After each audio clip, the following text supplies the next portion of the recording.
Life. ഓരോരുത്തരും തങ്ങളുടെ അനുഭവമനുസരിച്ച് ഓരോ നിർവചനങ്ങൾ നൽകുന്ന സുന്ദരമായൊരു വാക്ക്. മോശമെന്നോ മികച്ചതെന്നോ തരംതിരിവില്ലാതെ പ്രശ്നങ്ങൾ പരിഹരിച്ച് മുമ്പോട്ട് പോകുന്ന ഒരു സമൂഹത്തിൻ്റെ പ്രതിനിധിയാണ് ഞാനും. ഞാൻ വേണി പ്രദീപ്.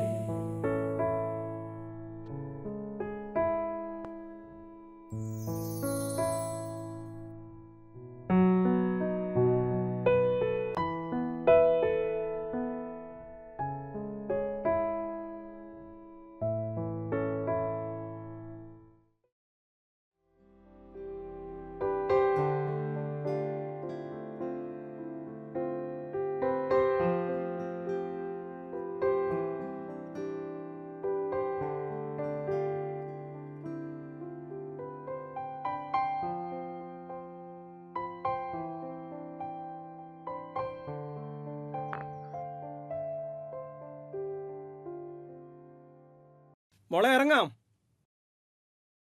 ദാ വരുന്നു പപ്പാ.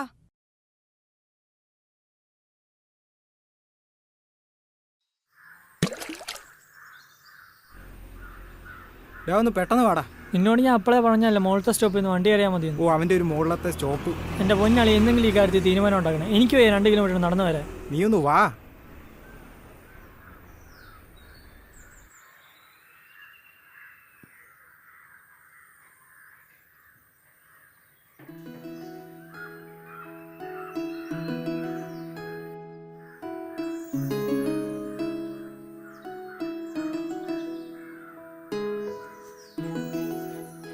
എടാ നീ ചെന്ന് പറ. അവിടെ അപ്പനവിടെ നിൽക്കുന്ന കണ്ടില്ലേ നീ? ഈ കള്ളത്തന്തിക്ക് വയ്യാതെ കാണുമ്പോൾ വീട്ടിലെങ്ങാണ് ഇന്നാ പോലും കോപ്പ്.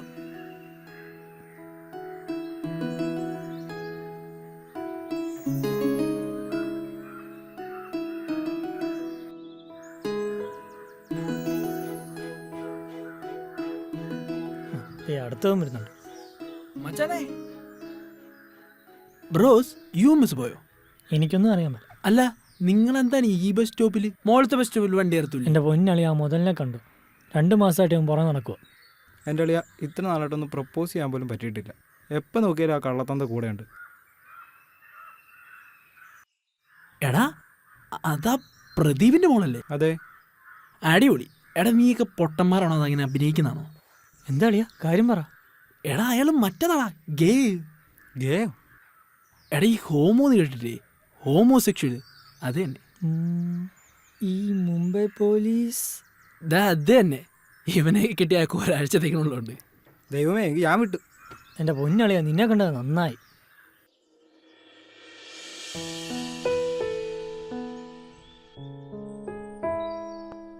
It's a problem I am facing from my childhood. My father is a homosexual. ചെറുപ്പത്തിൽ നഷ്ടമായ അമ്മയുടെ സ്നേഹം എനിക്ക് ലഭിച്ചത് പപ്പയിലൂടെ ആയിരുന്നു. പക്ഷെ പപ്പയുടെ ആ സ്നേഹത്തോടൊപ്പം എനിക്ക് കിട്ടിയ മറ്റൊരു സുഹൃത്താണ് ഈ പരിഹാസം, daughter of A gay.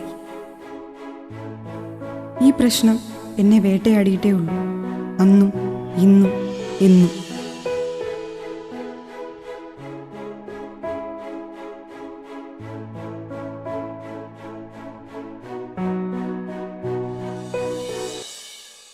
Homo sapiens നോക്കിയായിരുന്നോ? അതെളുപ്പമാടാ. ഓൺലി എസ്റ്റ് and human species are called Homo sapiens. Okay, എങ്കിൽ ബാക്കി നാളെ നോക്കാം. നാളെ ഇവിടെ ഒന്ന് കൂടുന്നേ? നാളെ റാമിൻ്റെ വീട്ടിൽ. വീട്ടിൽ കുറച്ച് പ്രശ്നമുണ്ട്. വേറൊന്നുമല്ല, കുറച്ച് ബന്ധുക്കൾ വന്നിട്ടുണ്ട്. നമുക്ക് മറ്റന്നാളാക്കാം. നാളെ വേണിയുടെ വീട്ടിലാക്കിയാലോ? എന്തേ? അതിനെന്താ, നിങ്ങൾ പോരെ? നിങ്ങളെപ്പോ വരും? വേണിയുടെ വീട്ടിലാണ്. കമ്പൈൻ സ്റ്റഡി ആയിരിക്കില്ല, കമ്പൈൻ സ്റ്റഡി ആയിരിക്കും.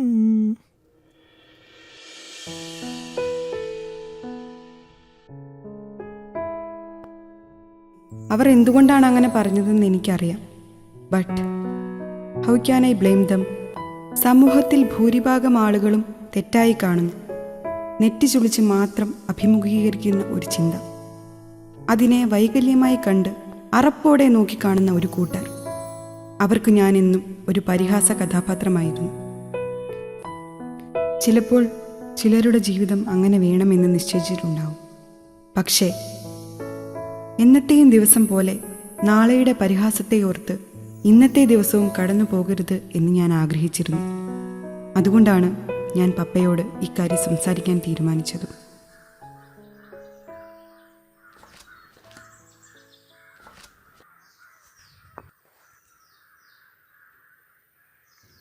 മോള് ഫുഡ് കഴിച്ചില്ലേ? കഴിച്ചു പപ്പ. പിന്നെന്ത് പറ്റി? ഒന്നുമില്ല പപ്പ. കാര്യം പറയടൂ. പപ്പ, നമുക്കൊരു ഡോക്ടറെ കാണണം പപ്പ. മോക്കെന്ത് പറ്റി? എനിക്കല്ല, പപ്പയ്ക്ക്. എന്തിനാ? പപ്പ, ഞാനിപ്പോൾ ഒരു ചെറിയ കുട്ടിയല്ല. എനിക്കറിയാം എല്ലാം. എന്താ നീ പറഞ്ഞു വരുന്നത്? I know papa, you are A ഗേ. പക്ഷെ അതൊരു വലിയ പ്രശ്നമൊന്നുമല്ല. ഒരു കൗൺസിലിംഗ് കൊണ്ട് മാറാവുന്നതേ ഉള്ളൂ.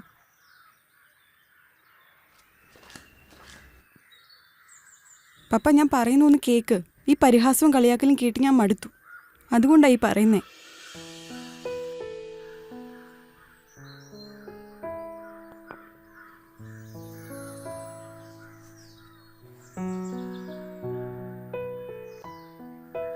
മോളെ, നിനക്ക് അമ്മയെ ഓർമ്മയുണ്ടോ?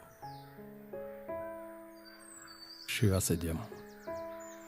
ഞാനിങ്ങനെ വിഷമിച്ചിരിക്കുമ്പോൾ അമ്മ അടുത്തു വന്ന് ഇങ്ങനെ ചേർത്ത് പിടിക്കുമായിരുന്നു. നിനക്കിന്ന് 2 വയസ്സ് മാത്രമേ ഉള്ളൂ. നിനക്ക് അസുഖമായി ആശുപത്രിയിൽ കൊണ്ടുപോയി തിരിച്ചു വരുമ്പോഴാണ് അമ്മ മരിച്ചു കിടക്കുന്നത്. She was brutally raped. Papa, it's okay. ഈ വയ്യാത്ത കാലം വെച്ച് മോളെ എങ്ങനെ വളർത്തുക എന്നുള്ളതായിരുന്നു ഞാൻ കൺഫ്യൂസ്ഡായത്. മോളെ ഇന്ന് വരെ ആരെങ്കിലും ശല്യം ചെയ്തിട്ടുണ്ടോ? ആരെങ്കിലും അപായപ്പെടുത്താൻ ശ്രമിച്ചിട്ടുണ്ടോ? ഇല്ല പപ്പ. It's all because of this. Because I'm a gay. പപ്പ എന്താ ഈ പറഞ്ഞു വരുന്നേ? ലോകത്തുള്ള ഒരച്ഛനും ചുറ്റുപാടുമുള്ളവർ പറയുന്നതിനല്ല പ്രാധാന്യം കൊടുക്കേണ്ടത്. സ്വന്തം മകളുടെ സുരക്ഷിതത്വത്തിനാണ്. അതാണ് അയാളുടെ കടമ. I am not a homosexual. I am your father.